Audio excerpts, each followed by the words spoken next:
Welcome to Murder by Nature, where we discuss true crime, mystery disappearances, and unsolved cases. I am Jazmin Hernandez, your host. Thank you guys for continuously watching and listening to the show on TikTok and on any streaming platform that you guys are on. I am doing things a little differently today. I am recording at 8 o'clock in the morning to ensure that an episode gets out. It has been a hectic week for us. My children have started football again, so I am on the field Monday through Friday for 2 hours every day, and usually during the time that I'm writing my script or doing stuff like that. So things were just a little hectic this week and stuff got passed by. But I do have episodes lined up for the next 6 weeks, and they're going to be a little crazy. You do have previews on TikTok of these episodes, but I'm going to get into all of the twists and turns as we dive into the actual podcast and have that 30-40 minute segment to be able to go through all the information that you can't get to during TikTok.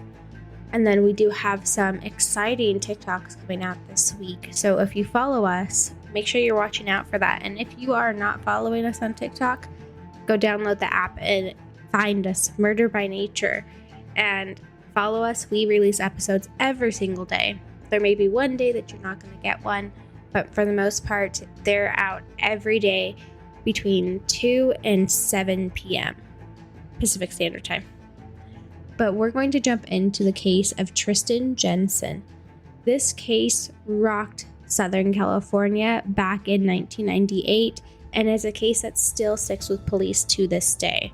So our references are going to be the Daily News, Cali's True Crime, Redlands Daily Fact, CrazyKillerWordPress.com, Redlands Daily Fact from 2018, Daily Bulletin, and then again the Redlands Daily Facts for the Murder Revisited. In September of 1998, a sewer on Hibiscus Drive and Gardenia Avenue had been blocked by small skeleton remains. Many of the workers and police investigators thought that this was some kind of joke or prank, but they soon discovered that it was anything but a joke.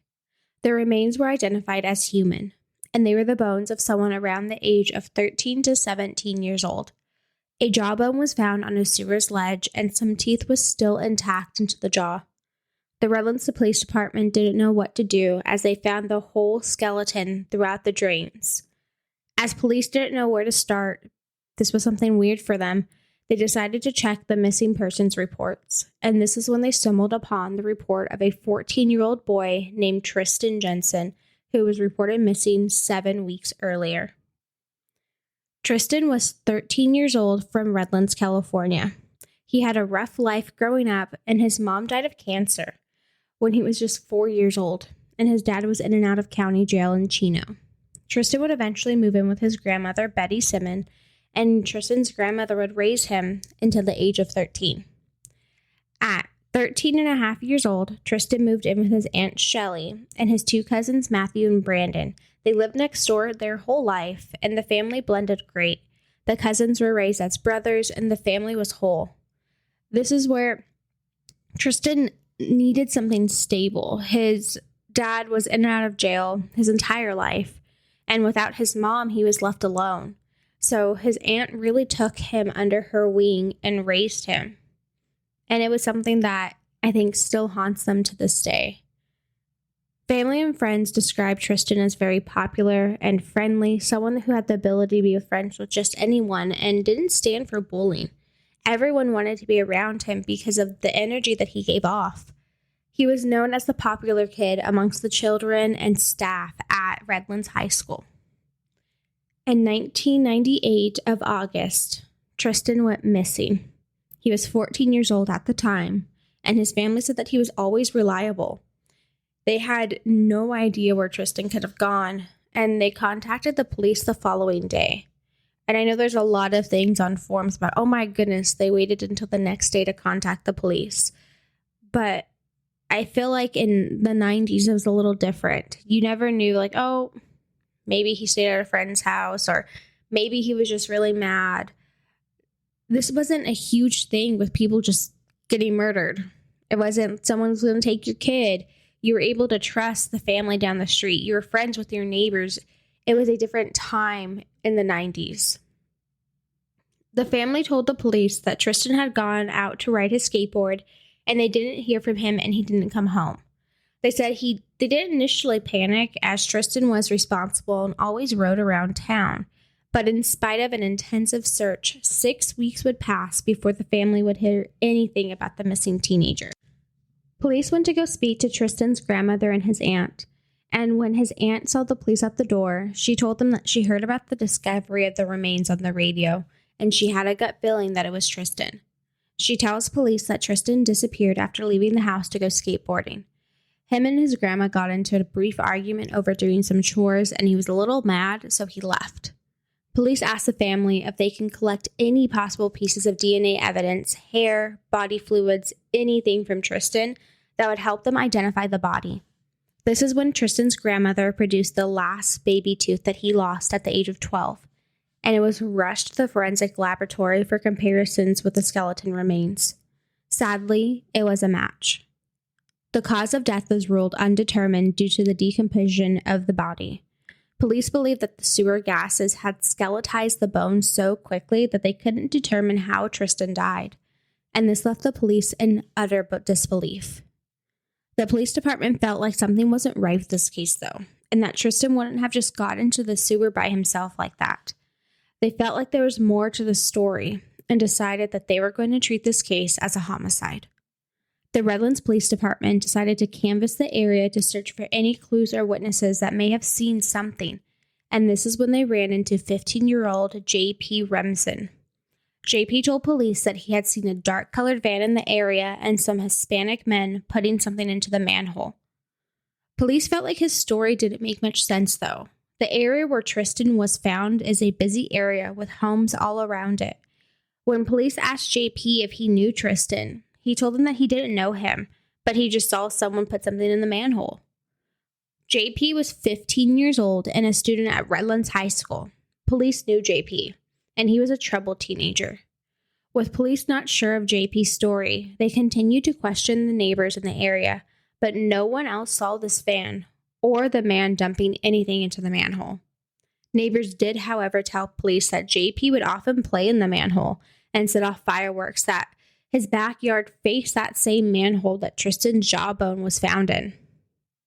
Police decided after numerous reports from neighbors that they needed to speak with JP again.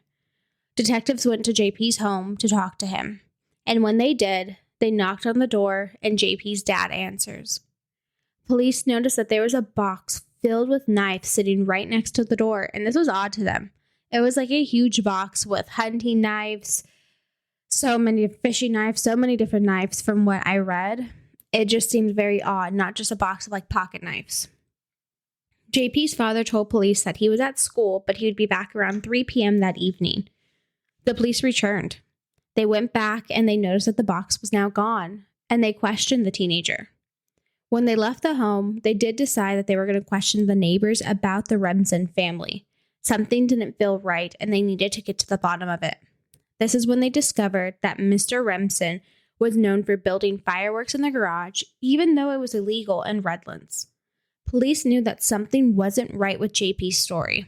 They can tell and pinpoint but they decided that they were going to take a trip to the high school. Once they spoke to teacher and staff, it was discovered that JP actually did know Tristan, and they did not like each other. Police were told that the two had a dispute at school just a few weeks before Tristan was killed. The police decided that it was time to obtain a warrant to search the Remsen home, and JP was becoming their primary person of interest. When police were searching inside the home, they found several bloodstains throughout the house. However, the search came to an abrupt end when investigators found explosive devices in the kitchen and the garage. Police immediately had to notify bomb squad to come out twice to dig a hole so they can deactivate these devices until they were able to continue with their investigation. The Redlands Police Department found over 1,000 pounds of explosive devices. JP's parents, John and Susan, were immediately taken into custody and charged with explosives, child endangerment, and automatic weapon charges. Once the devices were all found and taken out of the house, the police were finally able to get back and do a proper search of the home. And what they found shocked them. Inside the Remsen home, the police found a trail of blood leading from the stairs to the garage. There were several blood stains in the garage, and the police didn't even need to use any chemicals or light for them to come up. It just was there. The evidence suggested that a beating or a stabbing had been done and that no one tried to clean up any of the evidence. The police pulled JP out of school and down to the station for a proper interview. The police asked JP if he ever had Tristan over at his house. He said no, that he never was at his house.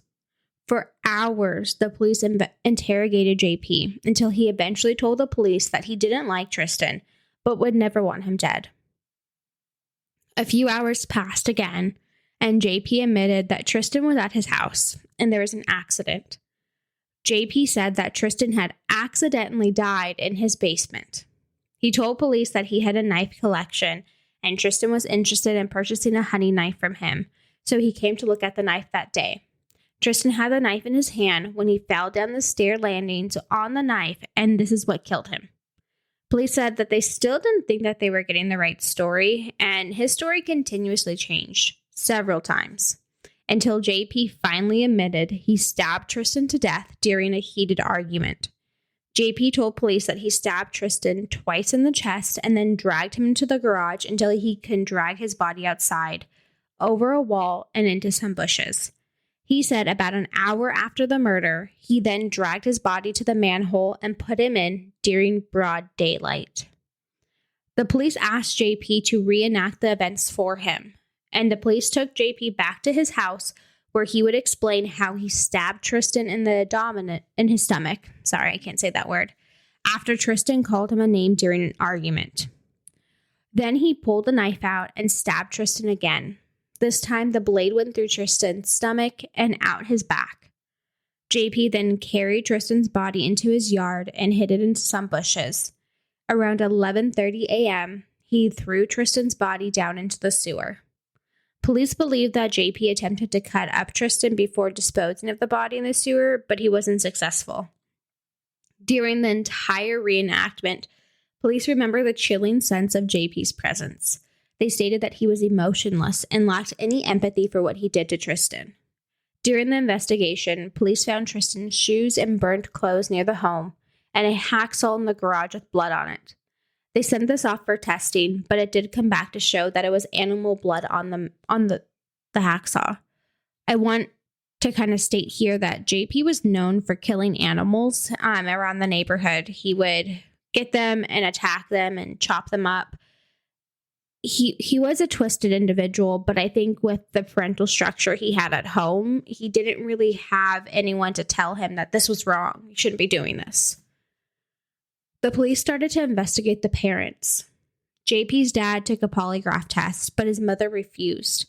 After the investigation, it was found that there was no evidence that they helped JP or had any knowledge that Tristan was dead. JP had tried to explain to his mom why there might be blood in the house, and he called her right after he killed Tristan and came up with a lie immediately. He told her the dogs got into an argument and one of them had blood, and his mom just believed him. JP was charged with first-degree murder and was tried as an adult. During the trial, it was discovered that JP and Tristan had a very, very volatile relationship. Tristan had reported that JP brought alcohol to school, and Tristan had been dating a girl that JP liked, and JP was very jealous. It was the relationship of the rivals. JP was known for being a bully at Redlands High School, and he was a troubled kid. He would bring alcohol to school, and one time he was showing it off, and Tristan saw it and went directly to the staff and told them, hey, this guy has alcohol, and then JP got in trouble. The police got involved, his parents got involved, it was a whole thing. But it seemed like anything Tristan did, JP was jealous of. JP watched Tristan, and anything that he was doing, or the praise that he was getting, or the good grades he was getting, he was pissed off about. So when he told police that he didn't know him and they find out all of this, this is what made him that primary suspect. They always say that when you get involved in a case 9 out of 10 times, you are the one that committed that crime. And that's exactly what JP did. If he would have just sat at home, not have gotten involved in the investigation, they would have never been pointed to JP. They would have never known. He would have never been on their radar. But they were canvassing the area, and he came out and started this whole story about the Hispanics in the dark-colored van and then putting something into the manhole. And this is something that they say serial killers do. They want to be involved in the investigation. So always watch out for that. On April 26, 2000, JP was found guilty of second-degree murder and sentenced to 15 years to life in prison. JP's parents had pled guilty to 2 weapons charges, and his father, John, was sentenced to 2 years in prison. His mother, Susan, was given 3 years of probation. I also want to say that in 2016, August 21st, John ended up passing away, and him and Susan were still together. I read the obituary, and it does say stuff about JP and him being their son and all of this stuff. So they kind of stuck by their son. I'm guessing that they continued to visit him and talk to him. There's not much information you can find about JP now, besides a few things from like 2006 and 2015. But I wasn't able to find anything recently in 2020 to 2022 now. On May 1st, 2018, JP was scheduled for his first parole hearing. Sally Bell, Tristan's aunt, the one that took care of him, said her family was letting the prosecutor speak on their behalf at the Ramsey parole hearing, since she's still afraid to be in the same room as JP. She said, "This young man is a serial killer. He only had one victim before he got caught, and that first victim, unfortunately, was her nephew." Bell said, echoing an assessment made by other law enforcement, that he's extremely dangerous, and I would be terrified for children at large if he got out. According to Bell, whose sons were the same age as Jensen and close enough for the family to be considered the Three Musketeers, the loss of Jensen and the constant reminders of all the milestones growing up that he missed, as he left a hole in the lives of the people who knew him. Bell recalled Tristan as a happy, generous kid and a budding musician. She said that her now adult sons still run into people who recognize them as the Jensen family, and they tell him how much that his death impacted them. This is a great black hole left in the universe that was once accompanied by a great promise. People need to just hug their kids a little closer and make sure that the laws are such that people like this can't get out and do it again. It would be injustice if he did get out. JP's parole was denied, and he got into some trouble while he was in prison. So all of this kind of like put into his parole hearing too. In 2006, JP and another inmate assaulted a third victim. He pled guilty to attempted murder and was given a 10-year sentence for that. In 2015, he pled guilty to possessions of a controlled substance. Oh, I can't talk today. After they found 2 syringes in his legal mail. He was sentenced to 4 years for that. He is currently in Kern Valley State Prison, where he is serving his time, and it doesn't look like he's going to get out anytime soon. San Bernardino County District Attorney Mike Ramos said that he would ensure he is not released on parole anytime soon. It is a big concern of mine, and that he's basically saying that unless there's some intense rehabilitation, that JP would kill again. If you look at all the serial killer models put out by the FBI and other investigation agencies, serial killers start out with lower level crimes. They move on from animals, and there is evidence that JP was doing this to animals. He said that it was more so cats, and then they build their way up to killing a human, which then he killed Tristan. Ramos said he believes that JP may be a serial killer who only had to have one victim before the Redlands Police Department found him. The Redlands Police officer, Dan Elton, he investigated this case, and he says that this case stays with him till today. And it gave him a better understanding of the effects that bullies can have at school. He said JP was a bully at school, and this tragedy is a reminder that bullies, they're a serious issue and they must be stopped. As we go into my thoughts, this one was a little like, ooh, because I live right next to Redlands, California, and I drive by this area. And after researching the case and hearing everything, I was just like, wow. I did a series, like a week of Redlands cases. I'm going to be doing Yucaipa cases in the surrounding areas. And I didn't realize all of these things have happened. Redlands and Yucaipa seem like such a quiet area that we don't really get murders. And when people do die out here, it's more so car crashes, stuff like that. I feel like even though we're a city, we always feel like a small town to investigate things and find murders, multiple murders, not just Tristan's. There is Kelly Bullwinkle. There's so many other murders that have happened. Marjorie Wynn, different things. And to read about those and know that they happened in a place that at Tristan's age, I was just walking around, going to Redlands, going to market night, get dropped off at the Kokorian and be able to sit there and wait for the premiere of Harry Potter. I did those things. So it just blows my mind that some small towns do have these dark, twisted stories that you never hear about. And these stories, these murders, these investigations need to be brought to life. They need to be out there and they shouldn't be missed. Oftentimes, murders like this, children murders, people don't feel comfortable talking about. But I feel like Tristan Jensen's story deserves to be told and people deserve to have those lights on because this child, well, an adult now, will be up for parole again soon.